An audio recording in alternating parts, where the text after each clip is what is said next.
Bonjour, mon nom est Marilyn Pellerin, bienvenue au programme Artistes. Aujourd'hui, nous débutons la matière sur le maquillage d'époque et son histoire. Si nous parlons de la fameuse reine Élisabeth I, alors c'est une des périodes les plus particulières au niveau autant de la mode que du maquillage. On veut le teint extrêmement pâle. Alors, on va même manger, boire des produits qui vont faire pâlir la peau. Alors, bien sûr, il y a plusieurs femmes qui s'empoisonnaient à cette époque-là dans le but de donner l'effet pâli. On va continuer à utiliser du céruse, alors du plomb, dans le but de blanchir la peau. On dit même que plusieurs femmes se sont intoxiquées lentement tout au long d'une bonne partie de leur vie, du moins. Et même Élisabeth I, on soupçonne qu'elle soit morte de l'intoxication due à son maquillage de l'époque. Donc, on blanchit la peau, on va même créer des cernes et même des veines bleues pour donner l'aspect. La venue de Marie-Antoinette au 18e siècle changea beaucoup les coutumes du maquillage. Alors, Marie-Antoinette décida de mettre de côté un peu plus les maquillages qui sont très prononcés. Alors, on retourne un peu plus à la douceur. On souhaite toujours le teint pâle, mais pas blanc, donc on veut simplement pâlir le teint. On va blanchir les cils et les sourcils dans le but de garder les yeux très doux. Alors, on le voit ici qu'il y a un extrême entre le maquillage plutôt et celui-ci. On va utiliser du rose plutôt que du rouge. Alors, on va rosir les joues et également les lèvres.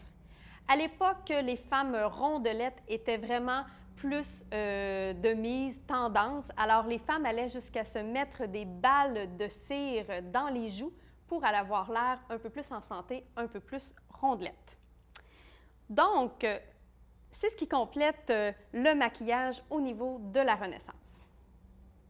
Ensuite, l'ère victorienne. Alors, pourquoi c'est important et intéressant pour une artiste maquilleuse professionnelle de connaître son histoire? Bien sûr, question de culture, mais de plus en plus au cinéma, à la télévision, on retourne dans le temps, on raconte des histoires qui ont été faites à une autre époque. Alors, c'est important de bien connaître nos époques, de bien savoir quel maquillage était adapté et utilisé à l'époque en question.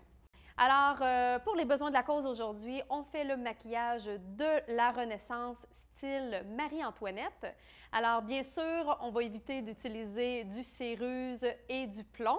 Alors, on va utiliser des cosmétiques qui, aujourd'hui, ne sont pas néfastes pour la santé. Donc, premièrement, on veut blanchir le teint. Pas autant qu'au début de la Renaissance, donc on veut simplement pâlir. Alors, je vais pouvoir utiliser un fond de teint plus pâle.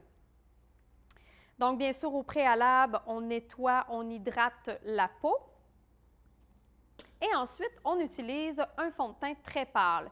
Si le fond de teint n'est pas assez pâle parce que notre modèle est quand même déjà naturellement très pâle, je peux ajouter un fard gras complètement blanc.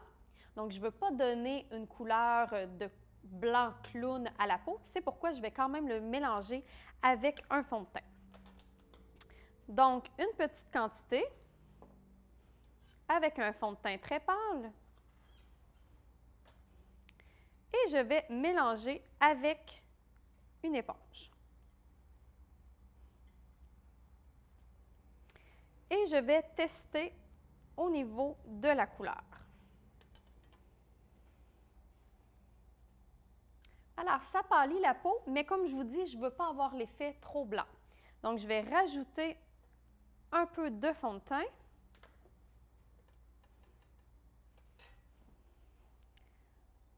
Et voilà, on a un résultat quand même assez intéressant qui se rapproche de l'époque de Marie-Antoinette.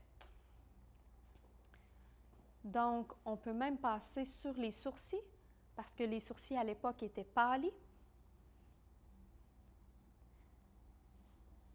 Et je vais également partout au niveau du cou et même du décolleté. Alors, on pâlit au niveau du décolleté.